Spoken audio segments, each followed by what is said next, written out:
Good morning class students. Hindi reader का part number 2 कल आधा रीड हो गया था, बाकी का आधा हम आज रीड करेंगे। पार्ट है बस की यात्रा। यहाँ तक हो गया था।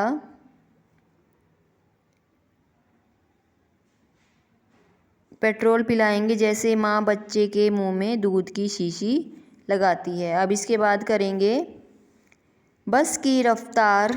रफ्तार किसको बोलते हैं? जिसको आप इंग्लिश में स्पीड बोलते हो ना, स्पीड, गति, हिंदी में उसको गति बोलते हैं, रफ्तार बोलते हैं।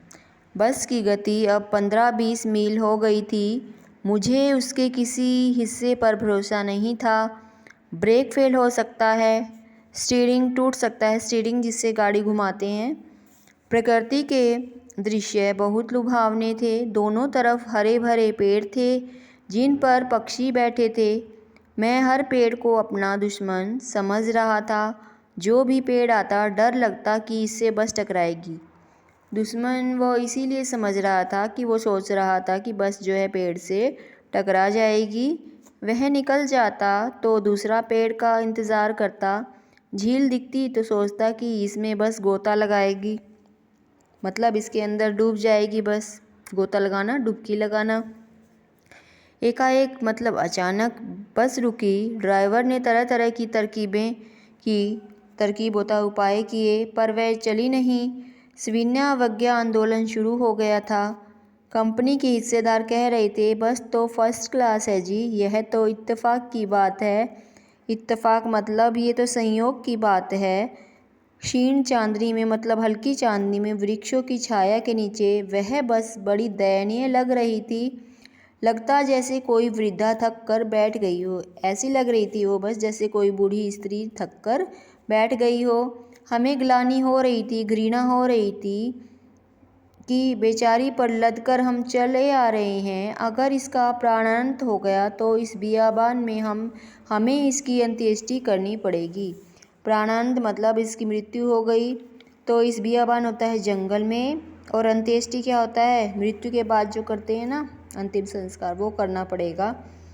हिस्सेदार साहब ने इंजन खोला और कुछ क्षण सुधारा। बस आगे चली। उसकी चाल और कम हो गई थी।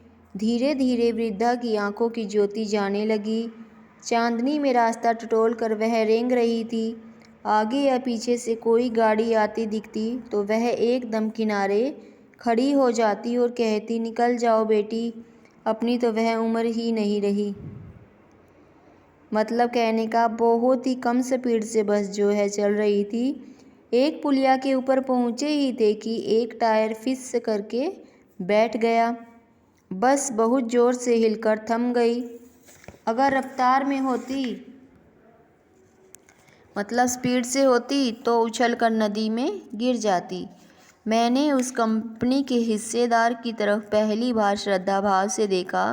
जो उस बस वाली कंपनी का जो था हिस्सेदार, उसकी तरफ पहली बार श्रद्धा भाव से देखा। वह टायरों की हालत जानते हैं, फिर भी जान हथेली पर लेकर इस बस में सफ़र कर रहे हैं। उत्सर्ग होता है त्याग की ऐसी भावना दुर्लभ है, मतलब कहीं भी जो दिखाई नहीं देगी, दुर्लभ है, जो कठिनता से दिखाई देती है। सोचा, इस आदमी के साहस और बलिदान भावना का सही उपयोग नहीं हो रहा है। इसे तो किसी क्रांतिकारी आंदोलन का नेता होना चाहिए। अगर बस नदी में गिर पड़ती और हम सब मर जाते तो देवता बाहें पसारे उसका इंतज़ार करते। कहते, वह आदमी आ रहा है जिसने एक टायर के लिए प्राण दे दिए। मर गया पर टायर नहीं बदला। दूसरा घिसा टायर लगाकर बस फिर चली। अब हमने वक्त पर पन्ना पहुंचने की उम्मीद जो है छोड़ दी थी, क्योंकि ऐसे बस जा रही थी, कभी कुछ खराबी हो रही थी उसमें, कभी कुछ गड़बड़ हो रही थी, तो बस टाइम पे कैसे पहुंच सकती थी। पन्ना कभी भी पहुंचने की उम्मीद छोड़ दी थी। पन्ना क्या, कहीं भी पहुंचने की उम्मीद छोड़ दी थी। लगता था ज़िंदगी इसी बस में गुजारनी है और इससे सीधे उस लोक को प्रयाण कर जाना है। प्रयाण क्या होता है बेटा? कूच करना, प्रस्थान करना, दूसरे लोक में जाना।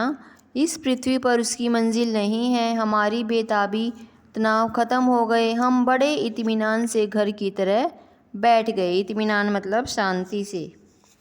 चिंता जाती रही, हंसी मजाक चालू हो गया। मतलब पूरा जो बस का दृश्य है उसके बारे में बताया हुआ है कि बस की जो हालत थी, कैसी जर्जर अवस्था थी, उसको लेकर मजाक किया गया है। और ये भी साथ में संदेश दिया है कि जीवन में चाहे कैसे भी हालात आ जाएं, उसमें भी हंसी मजाक से उसको गुजार देने चाहिए। क्योंकि हंसी मजाक अगर रखेंगे जारी तो कितने भी कठिन पल आ जाएं ज़िंदगी के, वो निकल जाएंगे। अगर हम डर कर बैठ जाएंगे तो और ज़्यादा मुसीबत हमें लगेगी। ओके, तो आपको इसकी कठिन शब्द के लिए आप 1 पेज लेफ्ट कर देना और इसके जो शब्दार्थ है वो राइट कर लेना। कठिन शब्द मैं कल आपके पास लिख कर सेंड करूँगी। Okay, thanks.